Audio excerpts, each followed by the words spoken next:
Livro Problema do Ser, do Destino e da Dor, de Leon Denis, 1905. Capítulo 22. O livre-arbítrio. A liberdade é a condição necessária da alma humana que, sem ela, não poderia construir seu destino. Em vão os filósofos e os teólogos têm argumentado longamente a respeito dessa questão. A porfia tem-na obscurecido com suas teorias e sofismas, votando a humanidade à servidão em vez de guiá-la para a luz libertadora. A noção é simples e clara. Os druidas haviam-na formulado desde os primeiros tempos de nossa história. Está expressa nas tríades por estes termos: há três unidades primitivas, Deus, a luz e a liberdade. À primeira vista, a liberdade do homem parece muito limitada no círculo de fatalidades que o encerra, necessidades físicas, condições sociais, interesses ou instintos. Mas, considerando a questão mais de perto, vê-se que essa liberdade é sempre suficiente para permitir que a alma quebre esse círculo e escape às forças opressoras. A liberdade e a responsabilidade são correlativas no ser e aumentam com sua elevação. É a responsabilidade do homem que faz sua dignidade e moralidade. Sem ela, não seria ele mais do que um autômato, um joguete das forças ambientes. A noção de moralidade é inseparável da de liberdade. A responsabilidade é estabelecida pelo testemunho da consciência, que nos aprova ou censura segundo a natureza de nossos atos. A sensação do remorso é uma prova mais demonstrativa que todos os argumentos filosóficos. Para todo espírito, por pequeno que seja o seu grau de evolução, a lei do dever brilha como um farol, através da névoa das paixões e interesses. Por isso, vemos todos os dias homens nas posições mais humildes e difíceis preferirem aceitar provações duras a se rebaixarem e cometer atos indignos.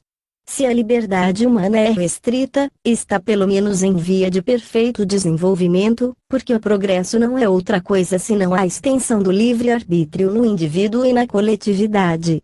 A luta entre a matéria e o espírito tem precisamente como objetivo libertar este último cada vez mais do jugo das forças cegas. A inteligência e a vontade chegam, pouco a pouco, a predominar sobre o que a nossos olhos representa a fatalidade. O livre-arbítrio é, pois, a expansão da personalidade e da consciência. Para sermos livres é necessário querer sê-lo e fazer esforço para vir a sê-lo, libertando-nos da escravidão da ignorância e das paixões inferiores, substituindo o império das sensações e dos instintos pelo da razão.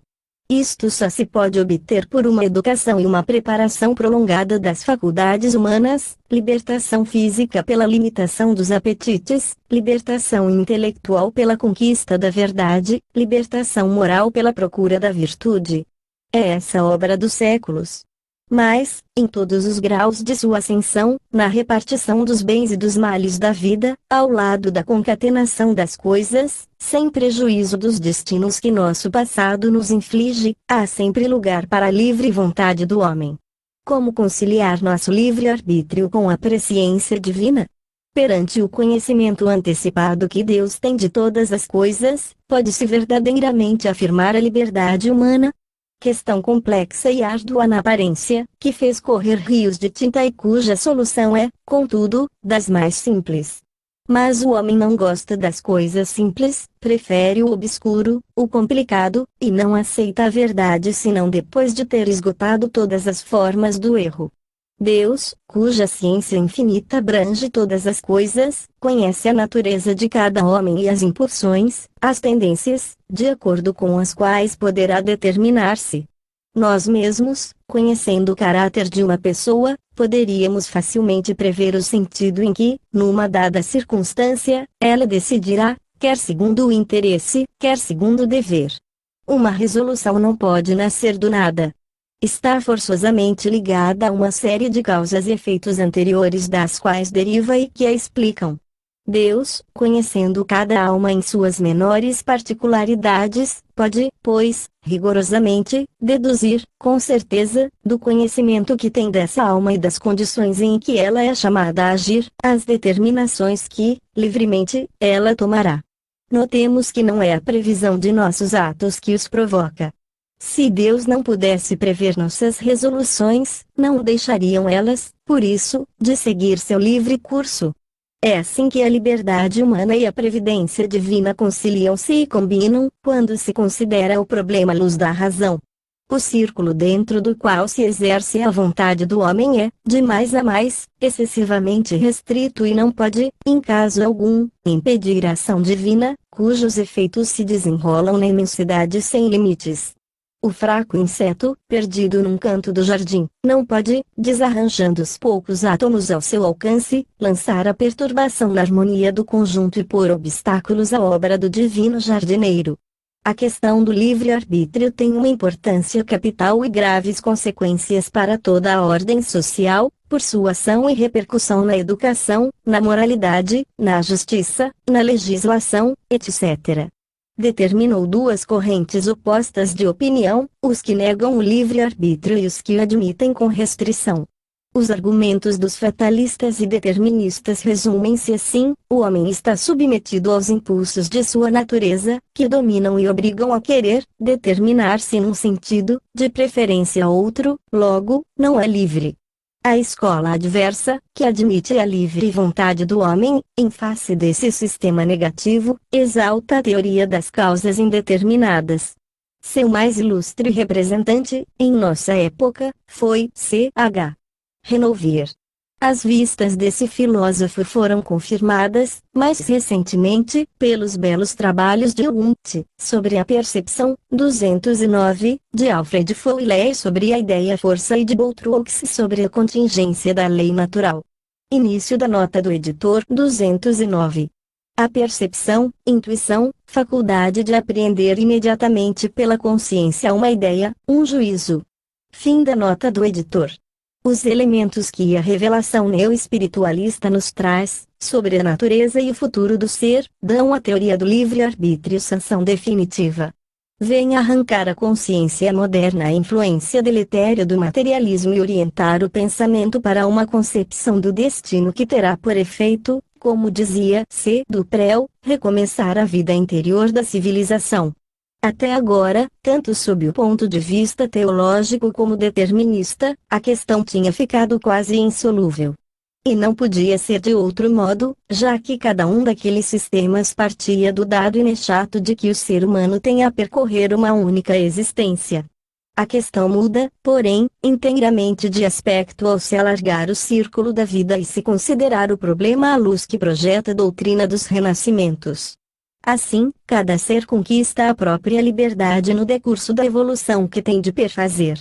Suprida, a princípio, pelo instinto, que pouco a pouco desaparece para dar lugar à razão, nossa liberdade é muito escassa nos graus inferiores e em todo o período de nossa educação primária.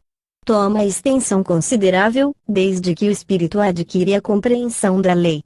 E sempre, em todos os graus de sua ascensão, na hora das resoluções importantes, será assistido, guiado, aconselhado por inteligências superiores, por espíritos evoluídos e mais esclarecidos do que ele. O livre-arbítrio, a livre vontade do espírito exerce-se principalmente na hora das reencarnações. Escolhendo tal família, certo meio social, ele sabe de antemão quais são as provações que o aguardam, mas compreende, igualmente, a necessidade dessas provações para desenvolver suas qualidades, curar seus defeitos, despir seus preconceitos e vícios. Essas provações podem ser também consequência de um passado nefasto, que é preciso reparar, e ele aceita-as com resignação e confiança, porque sabe que seus grandes irmãos do espaço não o abandonarão nas horas difíceis. O futuro aparece-lhe então, não em seus pormenores, mas em seus traços mais salientes, isto é, na medida em que esse futuro é resultante de atos anteriores.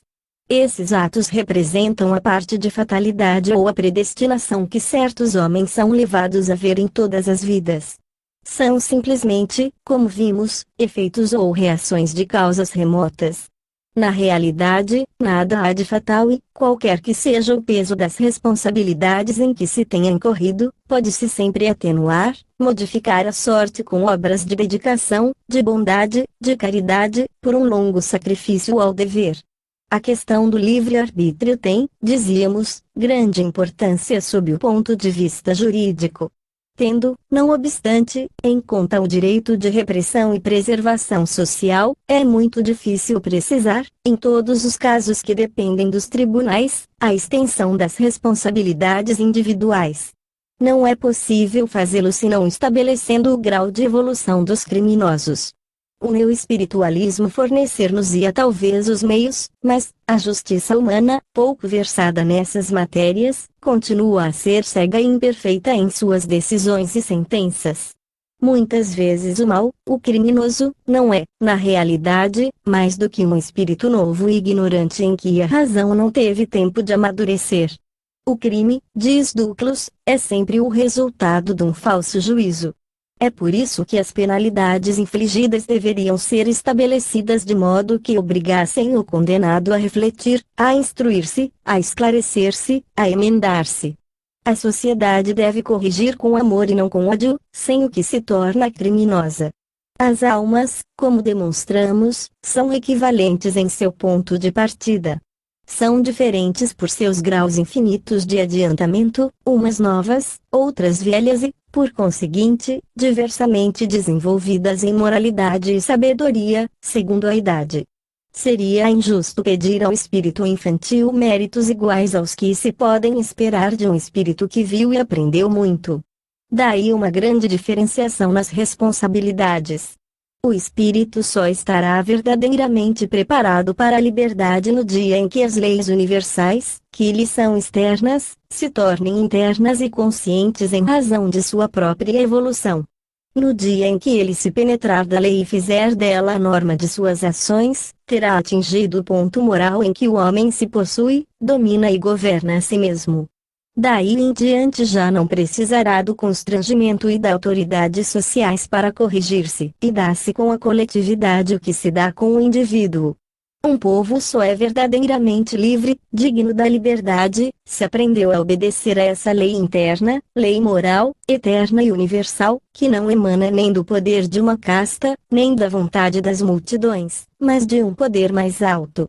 Sem a disciplina moral que cada qual deve impor a si mesmo, as liberdades não passam de um logro, têm-se aparência, mas não os costumes de um povo livre. A sociedade fica exposta, pela violência de suas paixões e a intensidade de seus apetites, a todas as complicações, a todas as desordens. Tudo que se eleva para a luz eleva-se para a liberdade. Esta se expande plena inteira na vida superior.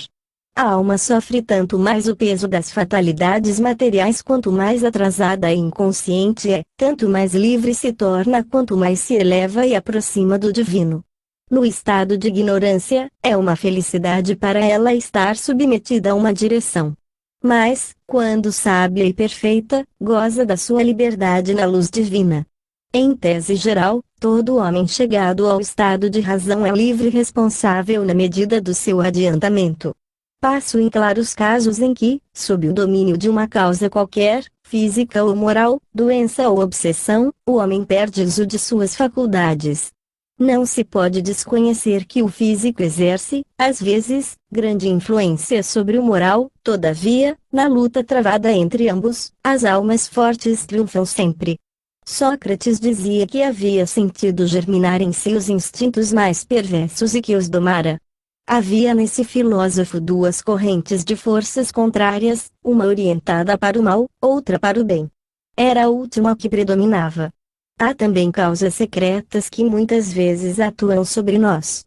Às vezes a intuição vem combater o raciocínio, impulsos partidos da consciência profunda nos determinam num sentido não previsto. Não é a negação do livre-arbítrio, é a ação da alma em sua plenitude, intervindo no curso de seus destinos, ou então será a influência exercida pelos nossos guias invisíveis, que nos impele em direção ao plano divino, ou ainda a intervenção de uma inteligência que, vindo de mais longe e mais alto, procura arrancar-nos as contingências inferiores e levar-nos para as cumeadas. Em todos esses casos, porém, é somente nossa vontade que rejeita ou aceita e decide em última instância.